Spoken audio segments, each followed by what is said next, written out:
할렐루야. 아멘의 크기만큼 은혜 받을 줄 믿습니다. 할렐루야. 아멘. 다들 아멘 대답하셨죠? 네, 반갑습니다. 최근호 목사입니다. 지난 주일 부활 주일이었습니다. 우리 예수님께서 부활하셨습니다. 부활의 첫 열매 되신 우리 예수님을 따라 날마다 부활의 소망과 생명으로 살아가시는 사랑하는 주의 백성들 되시기를 간절히 축원드립니다. 네, 오늘은 마태복음 둘레길 3강 제자들의 삶의 방식에 대해서 함께 공부해 보도록 하겠습니다. 우리가 오늘 함께 공부할 본문은 마태복음 5장부터 7장까지의 본문입니다. 산상수훈이라고도 하죠. 이 산상수훈은 예수님의 가르침의 정수로 알려져 있습니다. 그리고 천국의 시민법이다 이렇게 이야기하기도 합니다. 다양한 해석들이 있는데 첫 번째는 이 산상수훈이 천국에 들어가는 그러한 조건이라는 것입니다. 산상수훈을 다 지켜야 천국에 들어갈 수 있다 이렇게 해석하는 것입니다. 그런데 이거는 조금 우리가 지양해야 할 해석인 것 같아요. 천국에 들어가야 할 조건이 산상수훈이 아니라 우리에게 천국을 허락하여 주신 주님께 감사하고 그런 주님의 말씀에 응답하는 믿음의 반응, 이것이 바로 산상수훈이다 이렇게 할 수 있겠습니다. 두 번째 해석은 이 산상수훈은 현재에는 지키기 어렵고 예수님이 재림하시고 그 이다음에야 지켜질 수 있다라는 어떤 미래적인 윤리 이렇게 해석하는 것입니다. 지금 말고 나중에 지켜지게 될 것이다 이렇게 얘기하는 것인데, 우리가 지난 시간에도 배웠지만은 마태는 즉각 순종과 즉각 따름을 강조하고 있죠. 그래서 이렇게 해석하는 것은 예수님의 가르침과도 그리고 마태의 시각과도 조금 다른 것이다 할 수 있겠습니다. 그리고 세 번째는 이 산상수훈은 평범한 그리스도인들이 아니라 제자들, 이미 더 높은 수준에 이른 그리스도인, 이 제자들만이 지켜야 할 어떤 가르침이다 이렇게 얘기하는데, 우리가 제자들을 보면 여러분, 제자들도 우리와 같은 부족함이 많은, 허물이 많은 사람들이었어요. 완벽한 사람들이 아니었다라는 것입니다. 그저 주님을 사랑하고 주님을 따라가기를 원하는 그러한 사람들이 제자들이었습니다. 그래서 이 산상수훈은 믿음이 많고 믿음이 적음의 어떤 기준들, 그리고 제자이고 제자가 아닌 사람들의 어떤 기준들, 이것으로 인하여서 분리하고 나누는 것이 아니라 주님과 동행하기를 원하는 사람, 주와 한 가족이 되기를 원하는 사람, 이런 사람들에게, 곧 우리들에게 하나님께서, 예수님께서 그 생명의 길, 가르침의 길을 우리에게 말씀하고 있는 것이라 할 수 있겠습니다. 곧 우리 모두가 주의 제자들, 주의 길을 따라가는 사람들, 주의 가르침을 따라 행하는 사람들이라는 것입니다. 우리가 제자라는 것입니다. 자, 그러면 이 산상수훈에 대해서 우리가 조금 더 살펴보도록 하겠습니다. 자, 이 산상수훈은 첫 번째로 제자됨의 대강령이라 할 수 있습니다. 마태복음 5장 1절에 예수께서 무리를 보시고 산에 올라가 앉으시니 제자들이 나아온지라 이렇게 말씀하고 있어요. 아주 평범한 말씀이지만 마태는 이 무리와 제자를 조금 대조를 하고 있는 것 같습니다. 여러분, 무리가 어떤 사람들입니까? 무리들은 예수님의 가르침에 호기심을 보이는 사람이에요. 그런데 그 호기심에 머무르는 사람들입니다. 제자들은 이 호기심을 넘어서는 사람이에요. 호기심을 넘어서 우리의 삶의 방향을 바꾸려 하는 사람, 삶의 방향을 예수님의 가르침대로 가지려고 하는 사람들, 그 사람이 제자라 할 수 있겠습니다. 예수님의 가르침을 따라서 삶의 방향을 바꾸려고 하는 사람들, 그들이 바로 제자들입니다. 우리 모두 무리를 벗어나서 제자로 살아갈 수 있게 되기를 간절히 기도합니다. 그리고 예수님께서는 산에 올라서 이 팔복에 대해서 가르치십니다. 팔복이 우리 뭔가요? 잘 기억하시죠? 우리 심령이 가난한 자, 애통하는 자, 온유한 자, 의에 줄이고 목마른 자, 긍휼히 여기는 자, 마음이 청결한 자, 화평하게 하는 자, 의를 위하여 박해를 받는 자, 이런 자가 뭐가 있다라고 합니까? 복이 있다, 이렇게 말씀하는 것입니다. 근데 여러분, 유대인들에게 이 복은 어떤 물질적인 풍요, 그리고 자손의 번성, 사회적인 존경, 경건한 삶, 이런 것이었다고 합니다. 근데 이것은 인간적인 어떤 보편의 욕구인 것이죠. 근데 예수님께서는 이 팔복을 전하면서 전혀 다른 복을 이야기하시는 것입니다.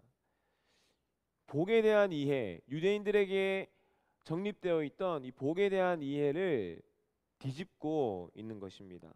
그런데 누가복음에서 누가 역시 누가복음 6장에 보면 이 복에 대해서 이야기를 하는데, 마태와 공통적으로 얘기하는 복이 있어요. 그 복이 뭐냐 하면 가난한 자의 복, 줄인 자의 복, 우는 자의 복, 박해받는 자의 복입니다. 이 네 가지입니다. 예컨대 이 누가복음 6장 20절에서는 너희 가난한 자는 복이 있나니 하나님의 나라가 너희 것임이요, 이렇게 얘기하고, 마태복음 5장 2절에서는 심령이 가난한 자는 복이 있나니 천국이 그들의 것임이요, 이렇게 말하고 있습니다. 같은 가난한 자의 복이긴 하지만 마태는 심령이 가난한 자, 이렇게 슬쩍 바꾸어서 표현을 합니다. 여러분, 왜 심령이 가난한 자라고 하였을까? 근데 이 심령이 가난한 자에 담겨져 있는 것은 아마도 제자로서 살아가야 할 제자로서의 성품, 인격, 이것을 이야기한 듯 합니다.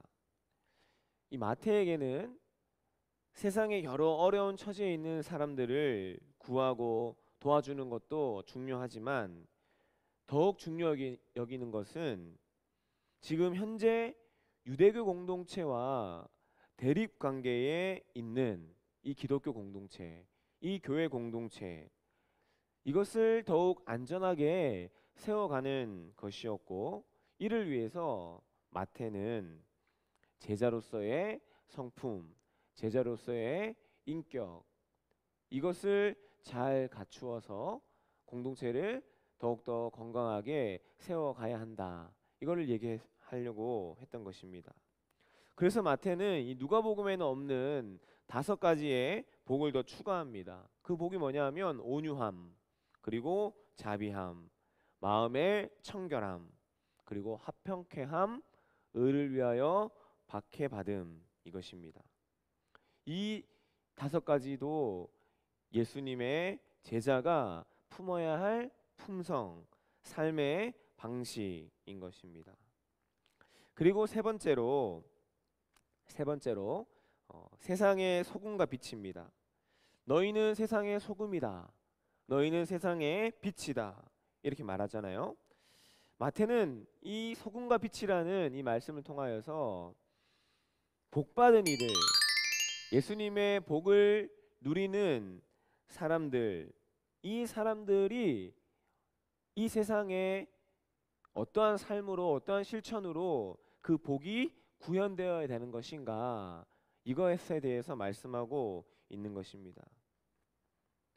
유대인들은 세상은 선하지 않고 하나님의 선민이 스스로만 선하다고 생각했죠. 근데 예수님께서는 자신을 따르는 제자들, 나를 따르는 제자들은 이러한 세상의 연약함들, 세상의 부패함들을 막아서고 맛을 내주는 소금이 되어주고 어둠을 밝혀주는 빛이 되어 주어야 한다. 이렇게 가르쳐주고 있는 것입니다. 그래서 세상을 경계하지 말고 세상과 분리되지 말고 세상 앞에 서는 것입니다.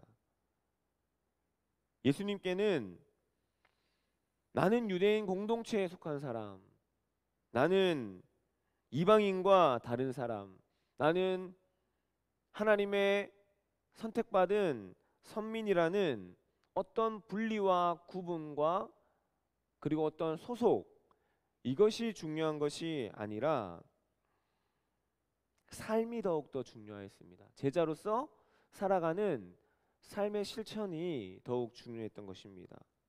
그래서 마태복음 5장 16절에 너희 빛이 사람 앞에 비치게 하여 그들로 너희 착한 행실을 보고 하늘에 계신 너희 아버지께 영광을 돌리게 하라. 아멘. 이렇게 말씀했던 것이죠. 근데 이러한 예수님의 가르침은 유대인들이 보기에는 반율법적인 것일 수 있었겠죠. 율법에 반하는 것, 이렇게 생각할 수 있었을 것입니다. 그래서 예수님께서는 마태복음 5장 17절에 내가 율법이나 선지자를 폐하러 온 줄로 생각하지 말라. 폐하러 온 것이 아니요 완전하게 하려 함이라. 아멘. 율법을 폐하는 것이 아니라 완성하러 오신 분이 예수님이시고 율법 안에 담겨져 있는 진정한 의미, 하나님의 마음을 전하려 온 사람이 예수 그리스도라는 말씀인 것입니다. 자, 그리고 산상수훈의 가르침 네 번째는 옛사람의 가르침과 나의 말이라는 것입니다. 옛사람의 가르침과 나의 말. 자, 여러분 지금부터 마태복음 5장 21절부터 48절까지 마태복음 5장 21절부터 48절까지의 말씀을 한번 읽어보세요. 잠깐 영상을 멈추시고 이 본문을 읽고 다시 영상을 재생해 주시면 되겠습니다. 천천히 한번 읽어보십시오. 자, 다 읽으셨죠? 자, 이 본문 말씀의 구조를 보게 되면 무엇을 너희가 들었으나 나는 너희에게 이르노니 무엇을 하라 무엇을 하지 말라, 이렇게 이런 말의 구조로 기록되어 있습니다. 6번에 걸쳐서 옛사람의 가르침과 나의 말을 대조시키고 있습니다. 여기서 옛사람이 누구일까? 우리 잘 알고 있죠? 옛사람은 모세입니다. 모세. 그리고 여기서 나는 예수님을 나타낸다 할 수 있습니다. 자, 여기서 살인에 대해서 얘기하는데, 자, 살인하지 말라. 이 옛 계명을 예수님은 어떻게 얘기합니까? 형제에게 노하거나 모욕하지 말라라는 이 가르침으로 재해석한다라는 것입니다. 생명의 주인이신 하나님의 주권을 침해하지 말라는 것이죠. 구체적으로는 형제자매에 대한 미움과 분노와 경멸은 그 형제의 존재에 대한, 그 사람에 대한 부정이라 할 수 있기 때문에 그것은 살인이라는 행위 못지않게 폭력적이다라는 것입니다.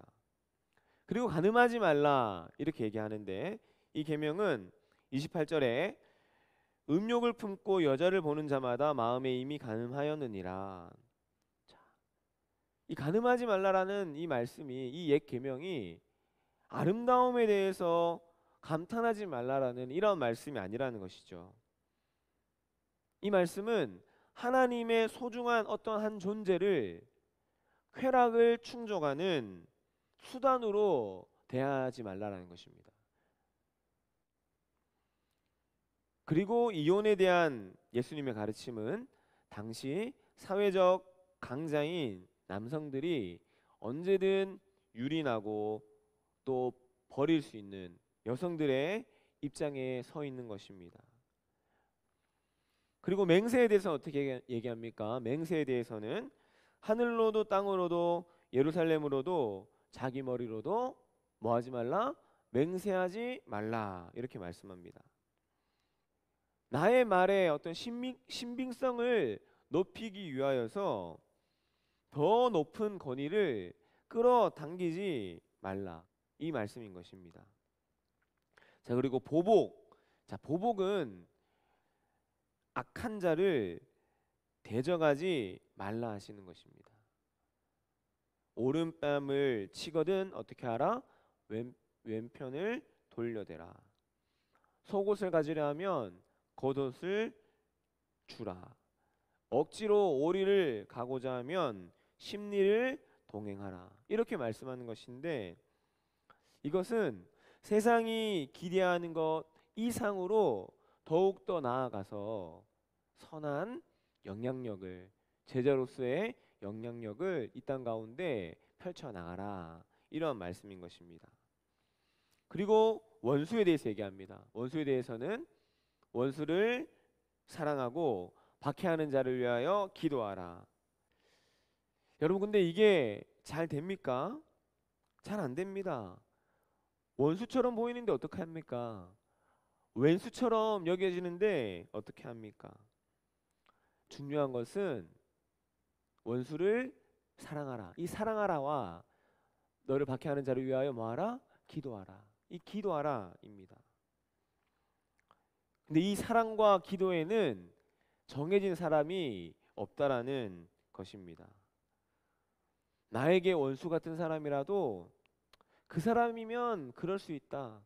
그 사람의 형편이라면 나한테 그렇게 얘기할 수 있었겠구나. 그러나 뭐는 달라야 한다? 나의 반응은 달라야 한다. 나를 원수같이 여기는 사람이라도 내가 원수처럼 대하지 말고 나의 반응은 사랑하고 용서하고 기도하는, 이러한 모습이 제자로서의 삶의 모습이 아니었을까. 여러분, 이 결론은 열어두겠습니다. 여러분 한번 더욱더 생각해 보시기를 바랍니다. 다섯 번째로, 유대인의 3대 경건행위에 대해서 예수님께서 가르쳐 주십니다. 그리고 여기에서 키워드는 사람에게 보이려고 하지 말라는 것입니다. 예수님께서는 그것을 외식, 사람에게 보이기 위한 것을 외식이라고 하셨죠. 이 유대인의 3대 경건행위 중에 첫 번째가 구제인데, 이 구제는 아름다운 것입니다. 그래서 존 웨슬리는 진정한 회심은 돈지갑의 회심으로, 이런 말을 하기도 했습니다. 그만큼 내 소유를 다른 이에게 내어주는 것이 정말로 쉽지 않다라는 것이죠. 그런데 이 쉽지 않은 이 구제를 누가 합니까? 유대인은 합니다. 열심히 합니다. 그런데 보이기 위해서 한다는 것이죠. 자기 의를 드러내는 구제와 나눔은 우리의 영적 실천, 영적 성숙과는 무관하다 할 수 있겠습니다. 오른손이 한 일을 왼손이 모르게 하라. 너희 앞에 나팔을 불지 말라. 이 말씀은 스스로 선한 일, 스스로 착한 일을 했다라는 자의식, 이 자의식을 경계하라는 것입니다. 유대인의 경건행위 중에 두 번째, 기도입니다. 여러분, 기도가 무엇입니까? 우리가 많은 표현으로 이야기할 수 있겠지만은 마태와 함께 예수를 따라 이 김기성 목사님은 이렇게 표현을 하더라고요. 기도는 하나님의 마음을 기준음으로 삼고 우리 마음을 조율해가는 과정이다. 세상에 사는 동안 우리 영혼은 너무 느슨해지거나 너무 팽팽해져서 하늘의 선율을 연주하지 못한다. 이런 표현을 했는데 많이 공감이 되었습니다. 여기서 말하고자 하는 건 뭡니까? 기도 행위도 외식이 될 수 있다라는 것입니다. 회당과 큰 거리 어귀에 서서 큰 소리로 기도합니다. 시간에 맞춰 나와서 사람들이 가장 많이 다니는 그 시간에 맞춰 나와서 기도하는 것이죠. 사람에게 보이려 합니다. 그런데 여러분, 기도는 사람에게 보일 이유가 없잖아요. 하나님 앞에서 우리의 마음을 고백하면 되는 것입니다. 그래서 기도의 자리는 골방이어야 합니다. 위치적이고 장소적인 어떤 골방을 의미하는 것이 아니라 우리 마음이, 우리의 생각들이 홀로 있는 그 자리가 기도의 자리가 되어야 됩니다. 하나님 앞에 선 단독자. 많은 사람들이 있어야만 내 기도가 훌륭해지고 더 커지고 이러는 것이 아니라 하나님 앞에 나 혼자 서 있는 거예요. 그리고 하나님 앞에 간절히 간구하는 것. 이 기도가 외식의 기도가 되지 않는 그런 길이 될 수 있습니다. 하나님께서는 우리의 기도가 다른 사람에게 어떻게 보이는지를 집중하시는 것이 아니라 하나님께서는 우리의 기도를 통해 우리의 존재를 관심하시고 우리의 아픔과 우리의 간구에 우리 하나님께서는 주목해 주시는 것입니다. 그리고 이 기도는요, 복잡한 것이 아닌 것 같습니다. 기도는 소박하고 단순합니다. 이런 기도, 이 단순하고도 소박한 전심과 진심의 기도, 이 기도를 마태는 주님 가르쳐 주신 기도, 주의 기도를 예시로 우리에게 보여주고 있습니다. 그리고 그 주의 기도는 나아가서 용서의 기도로 이어지고 확장되는 것입니다. 그리고 세 번째로 유대인의 경건회개는 금식입니다. 금식.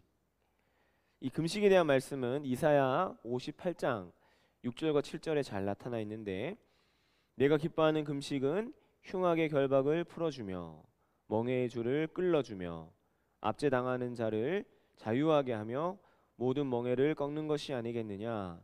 또 줄인 자에게 내 양식을 나누어 주며 유리하는 빈민을 집에 들이며 헐벗은 자를 보면 입히며 또 내 고륙을 피하여 스스로 숨지 아니하는 것이 아니겠느냐. 아멘. 이렇게 말씀하고 있습니다. 금식이라는 이 행위를 통하여서 우리가 외식에 빠지지 않는 길은 이 금식함을 통하여서 나를 나타내는 것이 아니라 하나님의 뜻을 이루는 것입니다. 그래서 이 유대인의 경건행위, 구제와 기도와 이 금식, 여기서 중심되는 것은, 공통적인 것은 외식과 위선을 조심하라라는 것입니다. 사람 앞에서가 아니라 하나님 앞에서 우리 신앙생활, 우리 경건생활 해나가라는 것입니다. 이 외식이라는 것이 헬라어로 히포크라테스이거든요. 근데 이 뜻은 고대 그리스의 연극 배우라고 합니다. 연결해보면은 우리 신앙생활 뭐 하듯 하지 말라? 연기하듯이 하지 말라. 이렇게 우리에게 가르쳐주고 있습니다. 그리고 이제 마지막으로 이 산상수훈에서는 우리가 먼저 구해야 할 것을 가르쳐주고 있습니다. 먼저 구해야 할 것, 우리 마태복음 6장 33절에 그런즉 너희는 먼저 그의 나라와 그의 의를 구하라. 그리하면 이 모든 것을 너희에게 더하시리라. 아멘. 하나님의 나라와 하나님의 의를 먼저 구하라는 것이죠. 그런데 우리는 무엇을 먼저 구합니까? 땅에 쌓이는 보물을 먼저 구합니다. 그래서 예수님께서는 보물을 땅에 쌓아두지 말라 이렇게 말씀하세요. 누가복음 12장 33절에 너희 소유를 팔아 구제하여 낡아지지 아니하는 배능을 만들라. 곧 하늘에 둔 바 다함이 없는 보물이니 거기는 도둑도 가까이 하는 일이 없고 좀도 먹는 일이 없느니라. 아멘. 내가 가진 것을 흩어서 누군가에게 나눠주는 것, 필요한 사람에게 나누어 주는 것, 이것이야말로 보물을 땅에 쌓는 것이 아니라 보물을 하늘에 쌓는 것이다 라고 우리에게 말씀하고 있는 것이죠.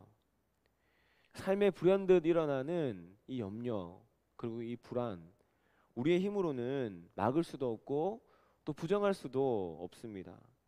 그런데 이때 예수님께서는 우리의 시선을 돌리시는 거예요.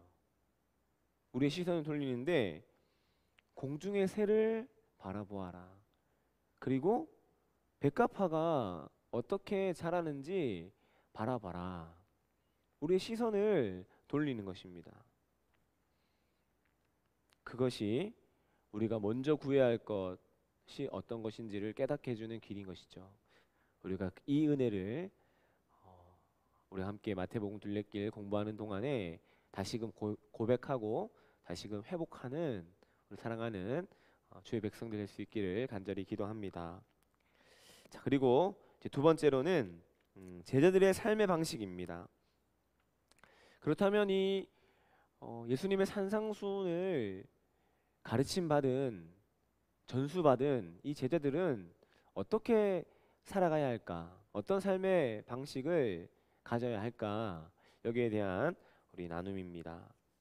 자, 그 첫 번째로 비판하지 말라라는 것입니다. 비판하지 말고 따뜻한 눈으로 바라보라라는 것입니다. 이 비판하지 말라는 이 헬라어로 크리네라고 합니다. 크리네. 이 크리네는 정죄하다.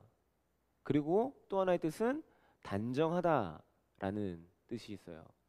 옷이 단정한 게 아니라 무엇인가를 그냥 그렇게 확고하게 정해버린다라는 것이죠. 사람을 고정시키는 거예요. 사람에 대한 어떤 변화 가능성을 두지 않는 거예요. 저 사람은 그냥 저런 사람이야. 변하지 않을 거야. 그냥 저 사람을 단정하는 것입니다.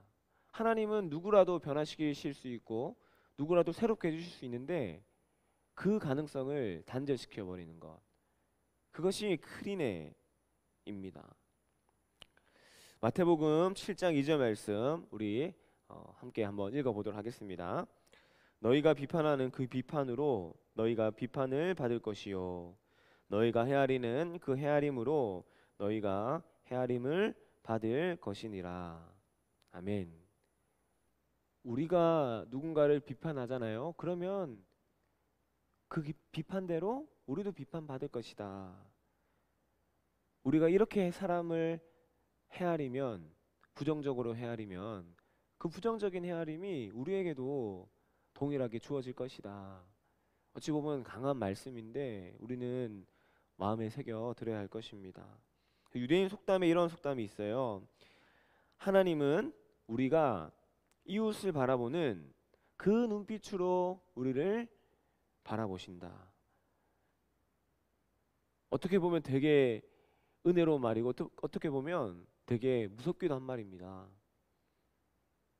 이웃을 어떻게 바라보느냐, 그 시선으로 하나님이 우리를 바라본다라는 것이에요. 근데 우리한테 익숙한 것이 뭐냐면 형제의 티는 보고 나의 들보는 잘 보지 못하는 것. 여러분, 이것이 우리에게 익숙한 모습 아니겠습니까? 저도 그래요. 저도 제 들보는 보지 못하고 누군가의 작은 허물과 작은 티는 왜 그렇게 잘 보이는 것인지 정말 아직까지 갈 길이 먼 것 같습니다. 그래도 주님 붙잡고 훈련하면서 잘 나아가겠습니다. 근데 이제 우리가 제자로서 삶을 살아간다면 이 형제의 티를 볼 것이 아니라, 형제의 그 허물을 볼 것이 아니라 그 형제의 눈물을 바라봤으면 좋겠어요. 그 형제는 어떠한 아픔이 있을까? 그 형제는, 그 자매는, 그 성도님은 어떠한 삶의 눈물과 아픔들이 있을까? 그것을 먼저 바라보려 한다면 티는 가려질 것입니다. 우리 마태복음 7장 7절 말씀에 보면은 개와 돼지라고 이렇게 표현하고 있는데, 이 개와 돼지는 우리가 이방인들이구나, 이방인들을 이렇게 표현하는 거구나 생각할 수 있지만, 우리가 그렇게 단정하지 말고 진짜 개와 돼지, 이 말씀 가운데에서 예수님께서 지적하고 있는 이 개와 돼지는 누구일까? 어찌 보면은 내 삶을 바꿔갈 용의가 없는 사람, 내 삶을 그냥 내 뜻대로 살아가기로 단정해버린 사람, 남을 단정해버린 사람, 그러한 사람이 오히려 오늘 본문 말씀 가운데 표현된 이 개와 돼지와 같은 부분이 아닐까, 그렇게 생각을 해봅니다. 자, 두 번째로는 구하라, 찾으라, 두드리라. 이것이 제자들의 삶의 방식이라는 것입니다. 마태복음 7장 7절에 구하라, 그리하면 너희에게 주실 것이요, 찾으라, 그리하면 찾아낼 것이요, 문을 두드리라, 그리하면 너희에게 열릴 것이니. 아멘. 여러분, 구하는 삶이, 예수님께 찾는 삶이, 그리고 간절히 두드리는 삶이 제자로서, 예수님의 제자로서, 택함받은 제자로서 살아가야 할 우리의 모습 중에 하나라는 것입니다. 그리고 세 번째로 황금률입니다. 황금률. 자, 이 황금률의 말씀, 우리 마태복음 7장 12절의 말씀입니다. 함께 읽어보겠습니다. 시작. 그러므로 무엇이든지 남에게 대접을 받고자 하는 대로 너희도 남을 대접하라. 이것이 율법이요 선지자니라. 아멘. 이 말씀이 황금률의 말씀인데, 왜 황금률이 되었느냐? 3세기 로마 황제 알렉산데르 세베루스, 이 사람이 이 마태복음 7장 12절에 이 본문 말씀을 황금으로 벽에 썼다고 해요. 마음으로 새기려고 했던 것 같아요. 그래서 이 말씀 구절이 황금률이 되었다고 합니다. 그리고 이 황금률은 7장 12절 말씀 가운데 서두에 보게 되면 그러므로라고 하거든요. 마태복음 5장부터 7장까지 우리가 산상수훈의 말씀, 예수님의 가르침인데, 마치 무엇인가 이 결론을 짓는 듯한 그러므로, 이 황금률 안에 예수님의 가르침의 정수들이 들어가 있다라는 것입니다. 남에게 대접을 받고자 하는 대로 너희도 남을 대접하라. 여러분들, 이 대접은요, 행함이에요. 행함. 대접은 실천입니다. 마태복음에서 강조하는 것이 여기 실천입니다. 다른 사람이 나에게 해주었으면 하는 그런 행위대로 내가 그렇게 행하는 것, 그것이 대접하는 것이라고 말하고 있는 것입니다. 자, 우리 그렇게 내가 대접받고 싶고 다른 이가 나에게 이렇게 해주기를 원하는 그런 마음이 있다면 우리도 그렇게 먼저 행하면 됩니다. 자, 그리고 네 번째로 좁은 문입니다. 좁은 문. 마태복음 7장 13절에 좁은 문으로 들어가라. 멸망으로 인도하는 문은 크고 그 길이 넓어 그리로 들어가는 자가 많고, 이렇게 얘기합니다. 우리가 살아가는 그 길이, 내가 걸어가는 그 길, 내가 오늘 마태복음 둘레길 3강의 말씀을 듣고 걸어가야 할 그 길은 넓은 길, 넓은 문이 아니라 좁은 길, 좁은 문이다. 그래서 힘들 수 있어요. 마음이 어려울 수 있어요. 그런데 이 어려움을 하나님 앞에 내어놓고 맡기면서 그 좁은 길 걸어간다면 좁지만 그 안에 생명이 가득한 거예요. 어, 우리가 그런 제자의 삶을 살아가십시다. 그리고 마태복음 7장 21절 말씀 가운데 다만 하늘에 계신 내 아버지의 뜻대로 행하는 자, 이렇게 말씀하고 있죠. 아버지의 뜻대로 행하는 자가 좁은 길로 걸어가는 사람들이라는 것입니다. 우리 좁은 길, 좁은 문 함께 걸어가십시다. 그리고 다섯 번째로 반석 위의 집입니다. 이 반석 위의 집은 산상수훈의 결론으로 우리가 생각해 볼 수 있습니다.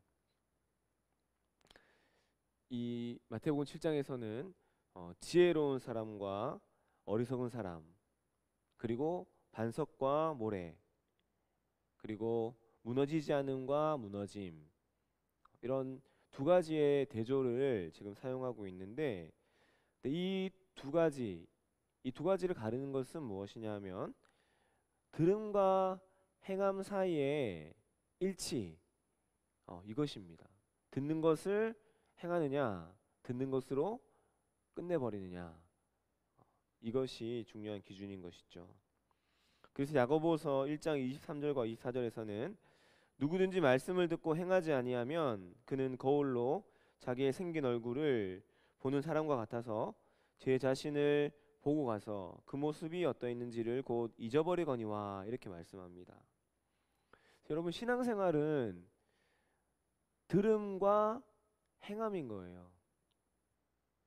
그리고 아는 것과 살아내는 거예요.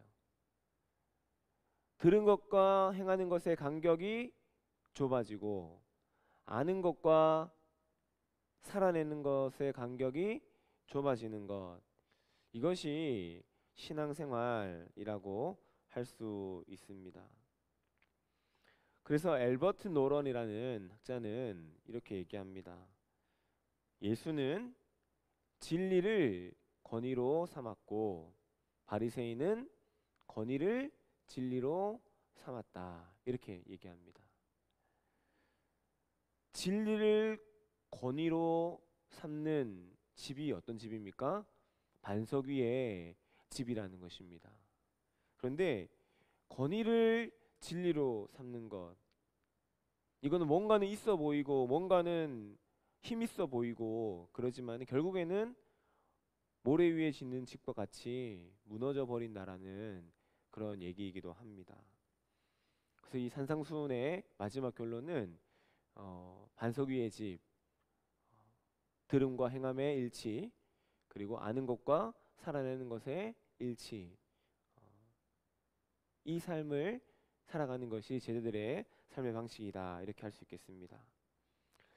그리고 이제 마태복음 8장부터 10장까지 보게 되면은 예수님의 치유의 이야기와 그리고 기적의 이야기들이 많이 나타나고 있습니다. 그런데 예수님께서는 이 치유를 행하실 때 무엇을 무엇보다 귀히 여겼냐면 생명을 율법보다 더 귀하게 여겼다라는 것입니다. 한번 보세요, 여러분. 나병 환자를 치유한 것, 어떤 율법을 어겼냐면 정결법 위반한 겁니다. 백부장의 종은 치유한 것, 이방인의 법을 위반한 것입니다. 그리고 베드로의 장모, 귀신 들린 자, 병든 자 치유한 것, 다 일종의 어떤 율법들을 어기면서 율법의 경계를 넘어서면서 행한 것이에요. 무엇이 율법보다 크기 때문에? 생명이 율법보다 더 크기 때문에 그렇습니다. 예수님께서는 생명을 위해서라면 어떠한 경계도 허무셨어요. 그래서 이 세리들과도 예수님 식사 같이 하셨잖아요. 여러분, 세리들이 누구입니까? 세리들 죄인이잖아요. 매국노잖아요. 동족의 피를 빨아먹는 사람들로 인식되고 있잖아요. 그런데 이들과 같이 식사하면서 그 모든 율법들을 넘어서고 그 경계를 넘어서고 예수님의 식탁 공동체를 이루어 내셨던 것입니다. 자, 그리고 이제 세 번째 이야기로 제자됨에 대한 부분입니다. 이 예수라는 존재가 출현하면서 많은 이들이 주목하였죠. 많은 이들이 찾아왔습니다. 근데 예수님께서는 이 무리들의 특성을 아시고 이제는 잠시 무리들과 거리를 두십니다. 그래서 제자들한테 얘기하시죠. 건너편으로 가자. 건너편으로 가자. 이렇게 얘기하십니다. 그런데 이 건너편으로 가시는 예수님을 향하여서 서기관이 대답합니다. 어디를 가시든지 내가 예수님을 따라가겠습니다. 이렇게 얘기하죠. 근데 예수님께서 뭐라고 얘기하십니까? 여우도 굴이 있고 공중의 새도 깃들일 곳이 있으나 인자는 머리 둘 곳이 없다. 이렇게 얘기합니다. 그리고 이 서기관이 이 말을 듣고 따랐는지 안 따랐는지는 기록이 되지 않습니다. 우리에게 그 답을 요구하는 것이 아닐까 생각해 봅니다. 그리고 제자 중에 한 사람이 얘기하죠. 한 아들인 것 같아요. 한 가정의 아들. 먼저 가서 아버지의 장사를 할 수 있도록 허락해 달라. 이렇게 얘기합니다. 그때 예수님께서는 뭐라고 대답하십니까? 죽은 자들은 그들의 죽은 자를 장사하게 하고 너는 나를 따르라. 이렇게 말씀하십니다. 그만큼 예수님을 따라가는 것, 예수님의 제자로 예수님을 따라가는 것이 좁은 길이고 어려운 길이다. 그만큼 우리에게 힘들기도 하고 우리를 난처하게도 하고 우리를 고민하게도 하는 그러한 길, 참 쉽지 않은 길이라는 것을 이 아버지의 장사를 다녀오려 했던 이 한 제자를 예를 들어서 말씀하고 있는 것이다. 이렇게 생각합니다. 그리고 이 제자 역시 예수님을 따랐는지 안 따랐는지는 기록되어 있지 않습니다. 우리에게 응답을 요구하는 것입니다. 마태복음 9장 9장에 보면은 예수님이 제자를 부르십니다. 누굴 부르십니까? 세리 마태를 부르는 것입니다. 그 죄인된 세리에게 너는 나를 따르라 얘기하였고 이 세리 마태는 즉각적으로 일어나서 따라갔습니다. 즉각적인 순종의 모습이 나타나고 있습니다. 그리고 예수님께서는 마태의 집을 찾아가셔서 그 안에서 그들과 함께 세리들과 함께 식사하면서 예수님의 식탁 공동체, 하나님의 나라는 어떠한 곳인가를 우리에게 보여주고 계시죠. 자, 그리고 예수님의 12 제자, 여러분 혹시 이 정도는 잘 알고 계실 것 같은데 제가 예전에 우리 청년들한테 이런 노래로 한번 가르쳐 준 적이 있어요. 조금 쑥스럽긴 하지만 한번 해볼게요. 베드로, 안드레, 야고보, 요한, 빌립, 바돌로메, 도마와 마테, 야고보와 다데오, 시몬과 가룟, 유다. 네, 이렇게 12명의 제자를 예수님께서 부르십니다. 그리고 예수님이 제자를 부르셔서 제자를 이제는 보내십니다. 하나님 나라 운동에 참여할 수 있도록 제자를 보내는 것이죠. 그래서 마태복음 10장 1절에 보면은 예수님의 권능이 제자들에게 위임되고 있습니다. 그리고 예수님은 그 권능을 위임시키고 제자들을 보내죠. 보냄받은 제자가 사도, 이제 사도의 사역이 시작되는 것입니다.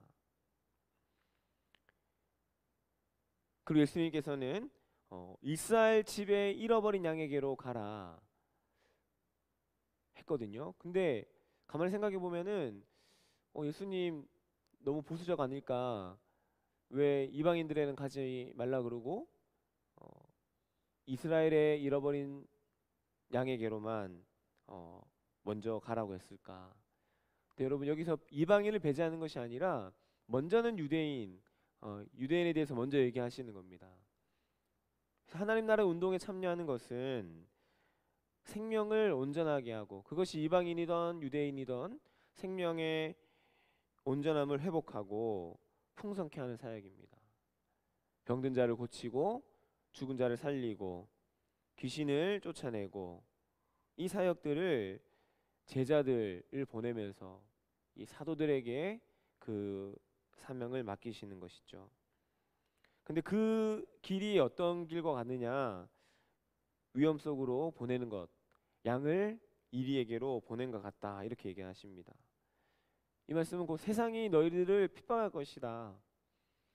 제자들은 공회에 넘겨질 것이고 회당에서 채찍받게 될 것이고 가족으로부터도 배척받게 될 것이다. 위험이 도살일 것이다, 이렇게 말씀하시는 것이죠. 여러분, 참된 길, 이 참의 길은 꽃길이면 참 좋겠지만 그렇지 않습니다. 이 참된 길은, 참을 찾아가는 것, 진리를 찾아가는 길은 가시밭길이에요. 가다가 찔리고 상처 입고 눈물도 나고 그 길입니다. 좁은 길입니다. 그래서 마태복음 10장 22절에서도 또 너희가 내 이름으로 말미암아 모든 사람에게 미움을 받을 것이나 끝까지 견디는 자는 구원을 얻으리라. 아멘.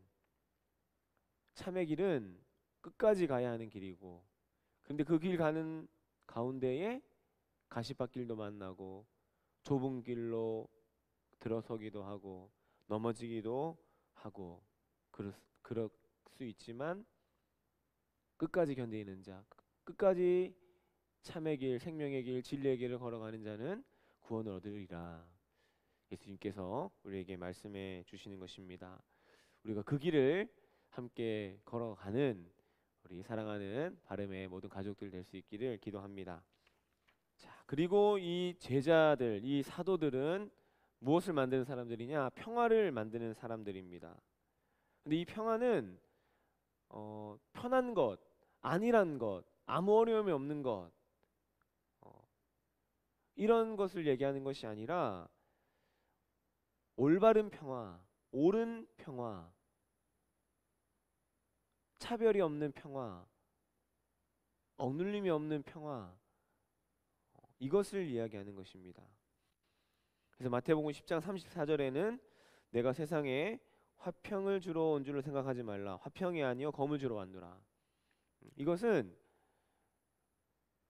그저 우리가 누리고 싶은 평화와 편안함, 이거를 주로 예수님 온 것이 아니라 검을 들어서라도 평화를 해치는 것이 있으면은 우리가 이겨내고 정의로움과 공의로운 이 평화를 이루어 갈 사람, 그 사람들이 바로 사도들이며 제자들, 바로 우리들이라는 것입니다.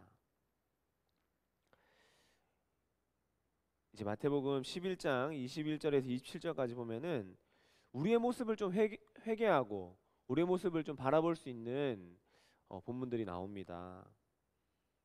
그래서 제목도 뭐냐면 회개하지 않는 도시들, 이렇게 나오죠. 회개하지 않는 도시들이 어떤 도시들입니까? 갈릴리 성읍들입니다. 고라신과 벳세다, 그죠? 그리고 가버나움입니다. 이 교재의 소돔은 좀 빼주세요. 오기가 난 것 같습니다. 자, 예수님께서 이 갈릴리 성읍들과 이 가버나움에 예수님의 권능을 많이 베푸셨어요. 많이 행하셨습니다. 그런데 그럼에도 불구하고 회개하지 않는 이들을 보게 되는 것이죠. 그래서 예수님께서 이방 땅인 두로와 시돈에서 권능을 행했다면 그들은 벌써 베옷을 입고 제에 앉아서 회개했을 것이다, 이런 말씀하시면서 회개하지 않는 도시들, 갈릴리 성읍들과 가버나움에 대해서 이야기하고 있죠. 예수님 분노하시는 거예요. 예수님 분노하지 않는 분으로 우리가 생각할 수 있지만 예수님은 탄식하신 것입니다. 깊은 탄식을 하신 것이에요. 마치 분노처럼 여겨질 만큼 깊은 탄식을 하셨습니다.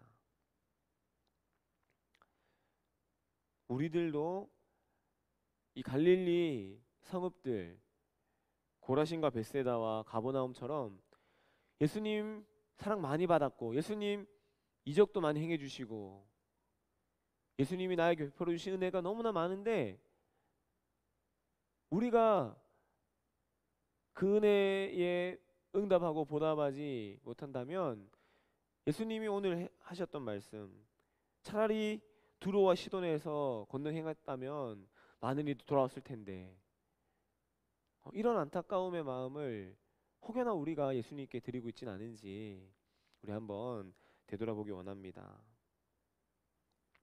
그래서 우리는 신앙생활 해나가면서 익숙함과 당연함을 넘어서야 합니다. 특별히 우리 코로나로 인하여서 우리 익숙해지고 당연해진 것이 온라인 예배이고 또 성전보다는 집에서 있는 것이고 이게 잘못됐다라는 것이 결코 아닙니다. 그런데 익숙해지고 당연해진 이때에 우리가 다시 한 번 더 우리를 되돌아보아야 한다는 것입니다. 그걸 넘어서야 된다는 것입니다. 여러분 꼭 같이 넘어섭시다. 네, 그리고 예수님께서 수고하고 무거운 짐진 자들아 다 내게로 오라 내가 너희를 쉬게 하리라. 내 멍에는 쉽고 내 짐은 가벼움이라 이렇게 말씀하죠. 멍에 우리에게 멍에가 있습니다. 멍에가 죄의 짐이죠. 죄의 무게입니다. 그리고 삶의 힘겨움입니다. 삶의 힘듦이며 또 율법의 어떤 멍에들 이런 것일 수 있습니다. 그런데 예수님께서 오래요. 수고하고 무거운 짐진 자들아 다 내게로 오라 얘기하시는데 와서 뭐합니까? 맡기라는 것입니다. 내 멍에를 내 짐을 내 수고로움을 예수님께 맡기면 그때 관계가 형성되는 거예요. 그때 관계가 더 깊어지는 거예요. 예수님이 우리와 이런 깊은 관계를 맺기를 원하시는 것입니다. 다만 품에 안겨서 아무것도 하지 않는 것을 말씀하시는 것이 아니라 내 품에 안겨서 나에게 와서 이제는 나의 멍에 나의 짐 이거 함께 지고 가자. 온유와 겸손을 배워가자. 이렇게 우리에게 말씀하십니다. 이거는 곧 순종하자라는 것이죠. 순종의 수고로움이 참 안식을 주는 거예요. 참 평안을 주는 거예요. 나의 수고도 수고롭고 나의 수고도 힘들지만은 이 순종의 수고로움을 통하여서 나의 수고를 넘어서는 안식을 얻을 수 있다. 곧 순종함이 안식이다. 순종함이 나의 수고를 넘어설 수 있다. 순종의 기쁨이 나의 삶의 눈물과 아픔을 안아줄 수 있다. 이렇게 말씀하는 것입니다. 자, 여러분, 우리는 오늘 마태복음 5장부터 7장까지의 산상수훈의 말씀을 통하여서 하나님의 나라, 예수님의 가르침 그것을 함께 나눠봤고 그리고 8장부터 10장까지는 예수님의 많은 치유와 이적의 사역들 그 사역들은 예수님께서 율법보다 생명을 더 귀하게 여겼던 그 사랑을 우리는 확인해 보았습니다. 그리고 우리가 제자됨의 모습들, 제자를 부르시는 예수님, 그리고 제자를 보내시는 예수님, 그리고 그 제자들이 보냄받아 겪어가야 할 그 땅은 마치 이리가 양을 공격하듯 여러 위험과 여러 아픔들이 있는 세상임을 우리에게 말씀하셨죠. 그런데 예수님께서 우리와 깊은 관계를 맺기 원하신다. 우리의 멍에와 우리의 짐을 가지고 예수님께 나아오고, 그리고 그 안에서 안식을 얻으며 예수님의 겸손과 온유를 배워서 참된 제자로 하나님 나라 운동에 참여하는 것이다. 이것을 우리가 오늘 살펴보았습니다. 여러분 긴 시간 동안에 이렇게 함께 공부해 주시고 또 출석 체크할 때에 우리 질문들도 남겨주시고 또 빈칸 채우기 이것이 맞냐고 또 이렇게 질문도 해주시고 정말 열정적으로 잘 참여해 주셔서 감사합니다.